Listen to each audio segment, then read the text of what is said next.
Welcome to this week's edition of Manhattan Tonight. I'm Megan Miller, and we have an exciting week to recap for you. On this week's episode, you'll get an inside look at a public forum where community members got the chance to speak on what Fort Riley means to them. And in case you missed K-State's Dancing with the Stars, we've got you covered. And later on in the show, we'll get a visit from a local comedian. But first, the Lady Cats. Our very own women's basketball team went into overtime against Texas Tech. The Lady Raiders beat us at home 74-68, but the Lady Cats did not go down without a fight. Let's check out the highlights.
A possible downsize to the number of troops and civilians at Fort Riley was the topic of discussion this week.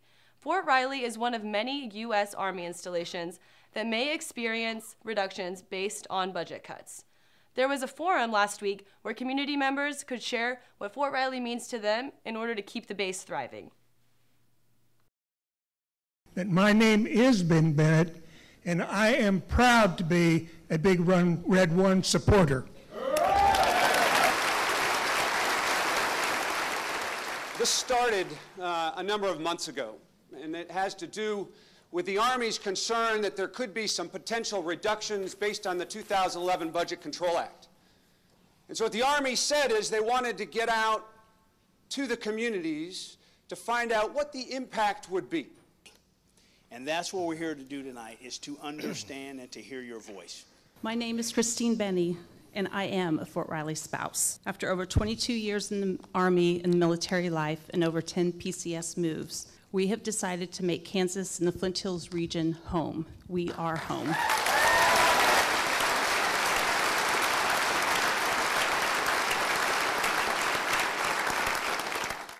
We are all here because we love you, we love Fort Riley, we love the Army, we love America, and we think you all fit here together. That this community is an open, welcome community, one of the best communities I've served in 30 years. And sir, my name's Jim Sands. I'm a Big Red One soldier. Thank you. I want you to know we have heard your voices. Your story is going to be told. We're going to bring it back to the senior leaders of the Army. Good night. On behalf of General Funk, thank you very much.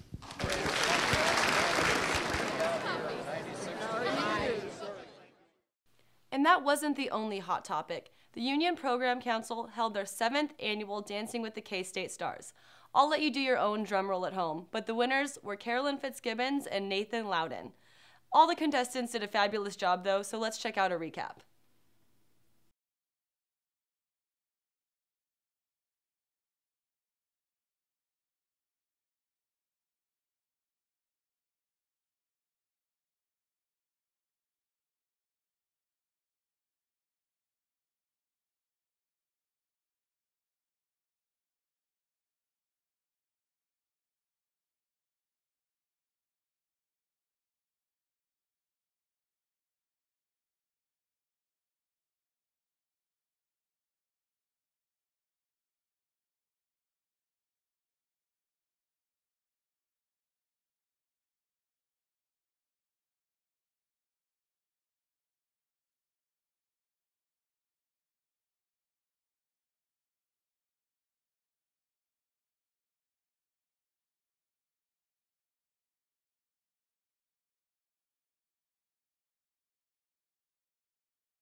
And speaking of stars, it's about time for our Wildcat of the Week. Maureen Barry is a student here at K-State and a member of the comedy club On the Spot Improv.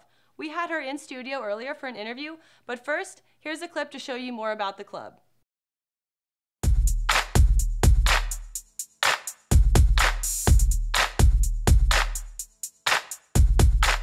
I'm Jordan. I'm Michael. I'm Maureen. May. And we're four of the members of On the Spot Improv Club. We do everything improvised. Completely live. We're so good at group thing. We all just say a word and everyone will know what I'm thinking. Brownie. If you change your word, then we don't know what you're talking about. Improvise. Okay. One more time. Ribbon. I don't understand how am I supposed to know what you guys are going to think?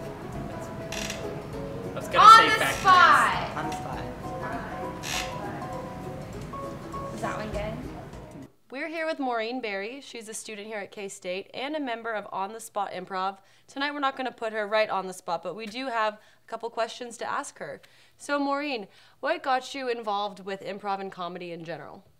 Well, in high school, I was one of those really, like the really popular theater kids that no one thinks is weird. It was like kind of my rule. But, and then I came to college and I never really expected to kind of get into that. I was just more into the academic side. And then there was a girl in my sorority who was in the improv troupe. And she basically just pestered me and was like, no, you really just give it a shot. And I was like, I'm definitely not good enough. Don't have a whole lot of background in improv. I mean, we did it in high school, but not really. And she just said, hey, you really should audition. And so I said, okay, fine, I'll give it a shot. And then 3 years later, I'm on Wildcat Watch. Right, very cool. And what kind of shows have you done with On the Spot?